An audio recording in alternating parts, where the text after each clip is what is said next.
Welcome to At Your Library. I'm your host, Cathleen Clifford. Joining us today is Jessica Franco. Miss Jessa, as she's known around the library, joined the Groton Public Library team during summer reading. This is the first time we've had a chance to sit down and find out more about Jessa. Welcome. Hi, thank you for having me. So what attracted you to come and join our team here at the Groton Public Library? Well, I'd actually worked for Groton in the past. I grew up in both Groton and Ledyard. I spent a lot of time at this library as a kid, and I did my internship here in grad school.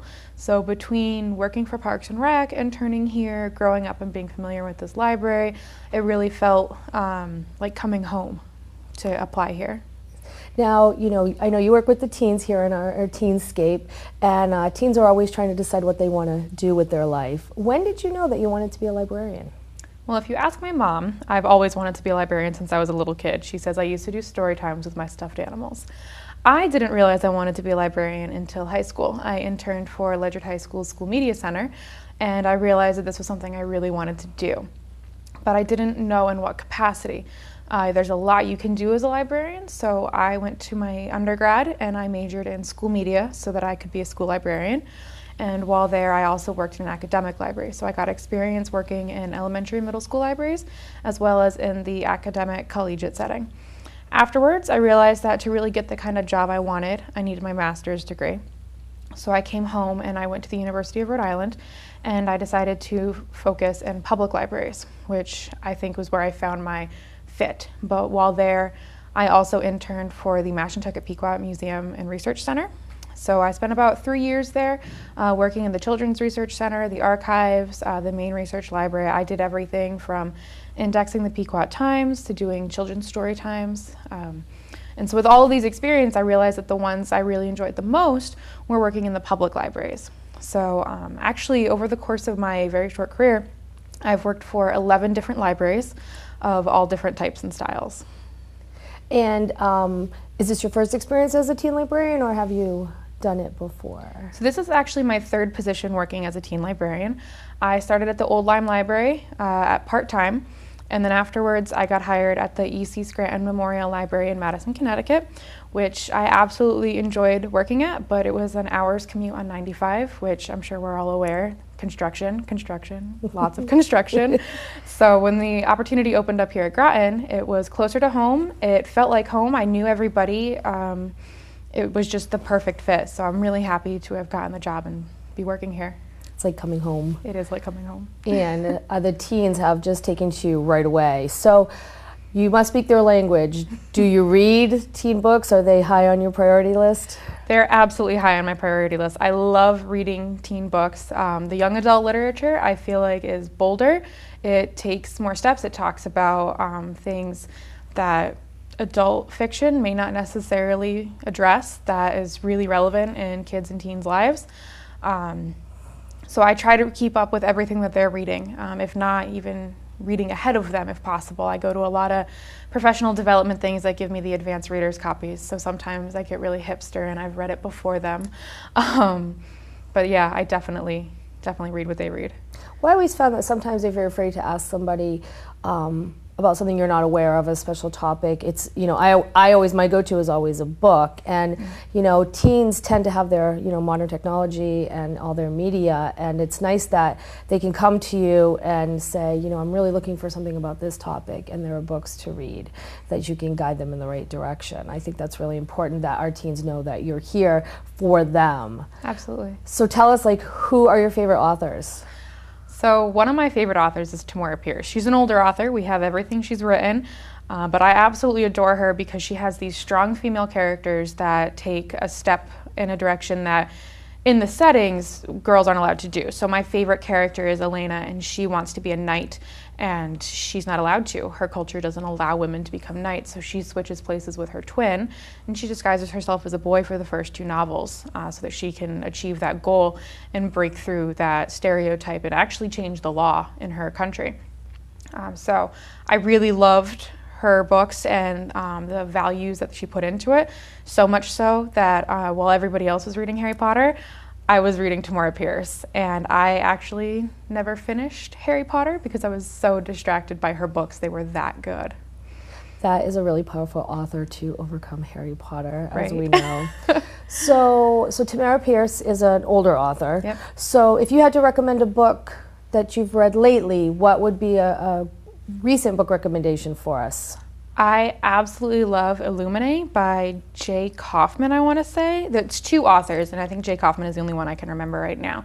But it's a science fiction novel about a planet that gets blown up, and the refugees from this planet are trying to get to a safe place, and they're getting chased by the people who blew up their planet. So one of the people on the ships does not know what happened, does not know why her planet was just blown up, why her entire life has been destroyed, and they're just trying to survive. And so there's her boyfriend, and the artificial intelligence that's controlling the 3 different refugee ships. What's cool about this book, though, it is very sci-fi, it's very Star Wars, so if you're into that kind of pop culture stuff, it's really big right now.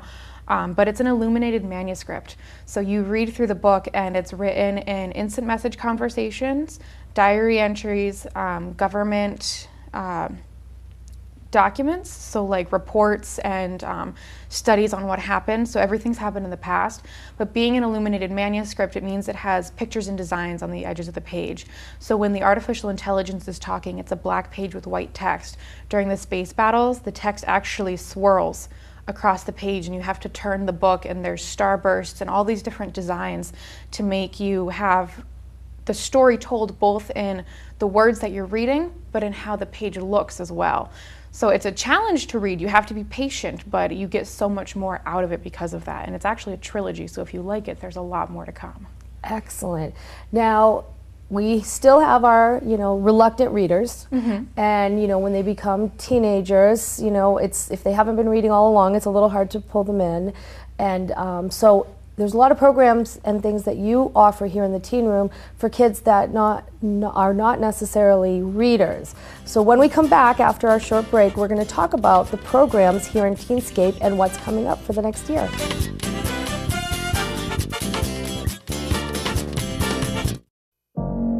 It's the most natural thing for me to dance, but I was tripping and I was falling and didn't even know what multiple sclerosis was. When I perform, I really love connecting with people. It's definitely cool to be able to give someone an experience through virtual reality. Oh my God. I dream sometimes and I see that.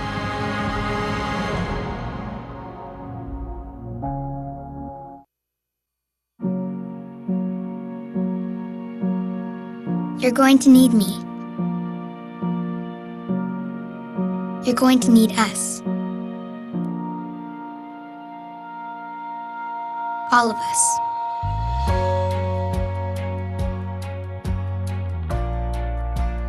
You're going to need our technical skills, our math, our engineering skills. You're going to need our help with your water, your air, your food. You're going to need our organizational skills, our problem-solving skills. You're going to need our determination, our honesty, our compassion. You're going to need the next generation of leaders to face the challenges the future will bring. And we promise we'll be there when you need us.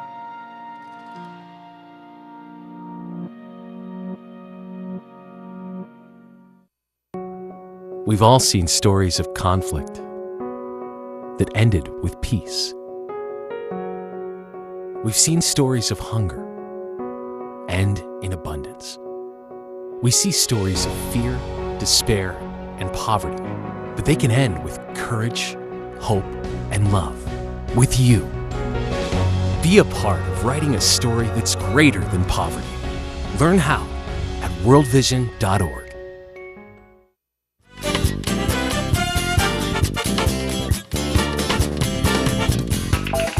Welcome back to At Your Library.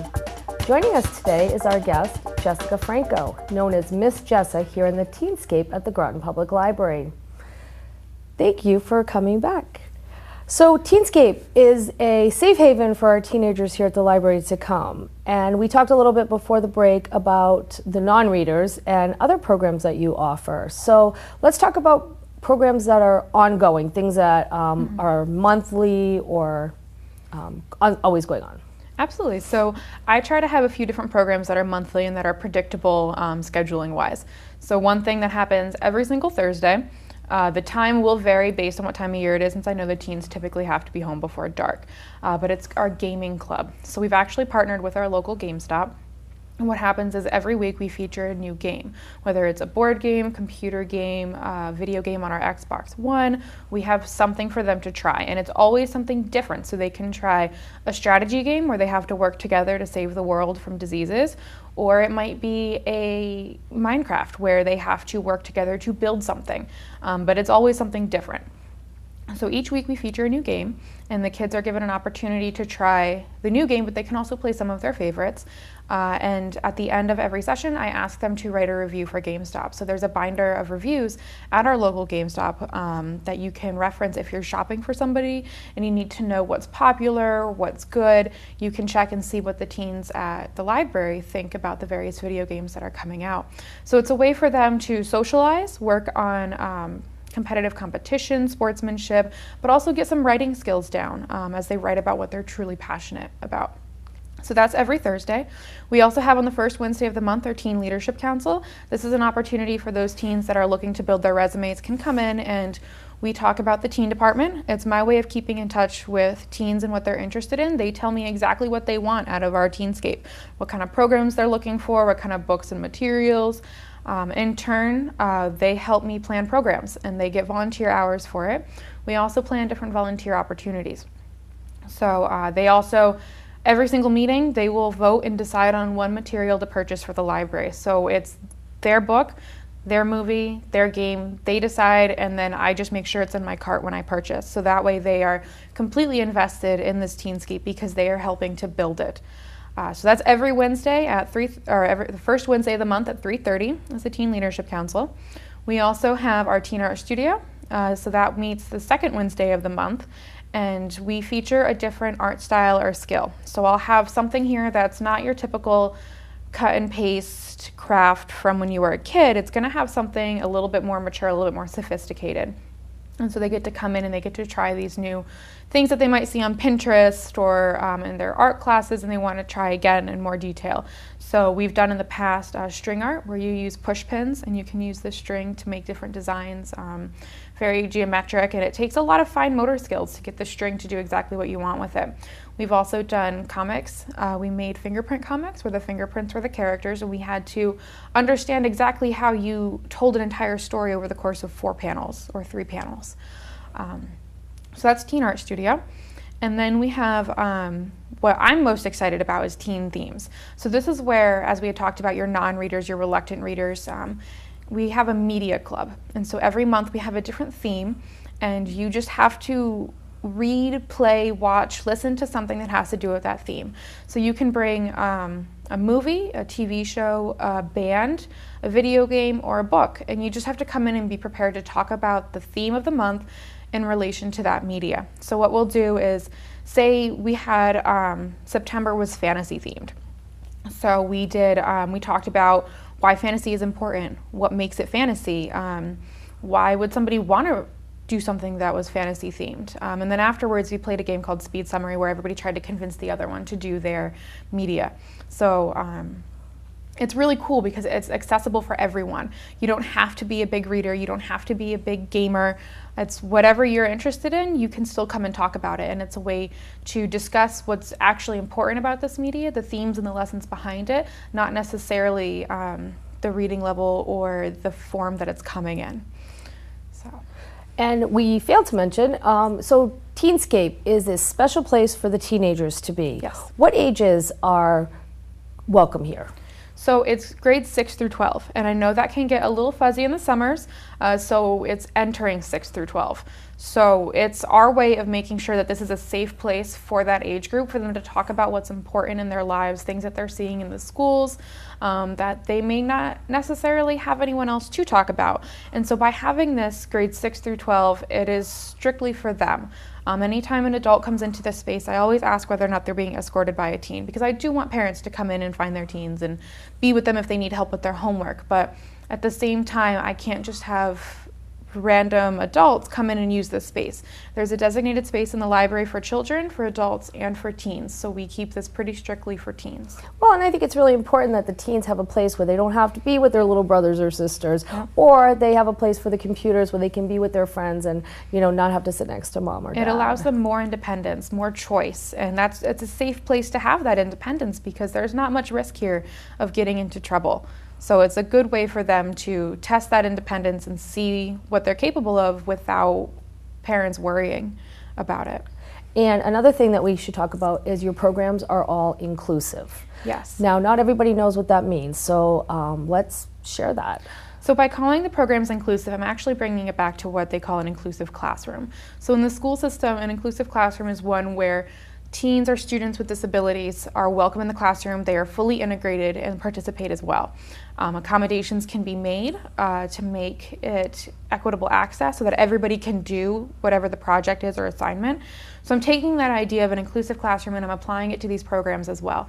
So on every single program description I have, you'll find that it says that this program is inclusive and open to teens of all ability levels. So if you have some sort of disability, physical, developmental, just let me know ahead of time if you need an accommodation, and you are welcome to join us for absolutely everything we do. And by doing this, we've actually opened up a new line of adaptive programs. So an adaptive program is designed specifically to meet the needs of people with special needs. So we have 2 different program series coming up. We have what's going to be called Picture This, an adult story hour. So adults with special needs who come in are going to be invited to participate in the story hour. We're going to read picture books, we're going to be doing crafts, trivia, various activities just to get them engaged and just something fun to do here at the library. It's a need that hasn't been met yet. And we're going to do the same thing with the tweens, ages 8 to 11. We have a social hour coming up that's going to be for teens with high functioning Asperger's and autism. So it's going to be very similar to Gaming Club in that it's a social experience. It's not necessarily an instructional one. We're going to be having games, crafts, various activities where the whole point is to get them socializing and engaged with each other and learning those social skills that come easily to some and not as easily to others. That is wonderful. Let's talk about some of the programs that are coming up. I know that you have so many things on the calendar and I can't wait to hear about them. Yes, I'm very excited. So coming up in December, obviously we have winter break. So we're going to have a full week where everybody's out of school, and I'm so excited because we have planned various movie marathons. We're going to debut the Connect with our Xbox, so we'll have a Just Dance party. We're going to do some science experiments involving snow, and if there is no snow, we're going to make snow. Coming up in January, we actually have planned a partnership with Food Corps, which is based out of the school system, and we're going to be doing cooking and nutrition classes for teens. And so each month will feature a different part of the My Plate nutrition plan, and they'll learn a recipe to go with it. And then later in the month, we'll have a children's class that the teens will assist in and help with. So it gives them a chance to take what they've learned and apply it and teach others how to do it as well. And the final thing that I'm really, really excited about is we're partnering with the Senior Center for something called Teen Tech Support. It's actually something that's been done in libraries across the state, and it's where teens come into the Senior Center and they just provide basic tech support to anybody who needs it. So they pair one-on-one and they'll teach the seniors how to use their tablets, how to access their email, whatever technology questions they have that maybe the library, our Book a Tech program gets booked up pretty quickly, so they can answer questions in the meantime, and then we can always refer them back to the library if they need help. That is absolutely fabulous. I love how you are teaching our teens about community and actually sending them out there to be part of it. It's been great having you today, but I must ask before you leave, what is the funniest teen story that you've had so far? That is a fabulous question. Teens are very funny. They, some of the things that come out of their mouths are just hilarious, and one of my best stories actually comes from my working experience at the old Lyme Library. There were 4 middle school boys who did not want to do their homework, and they kept coming up to ask me questions, and so they finally asked me, Miss Jessa, what was your favorite science class when you were in school?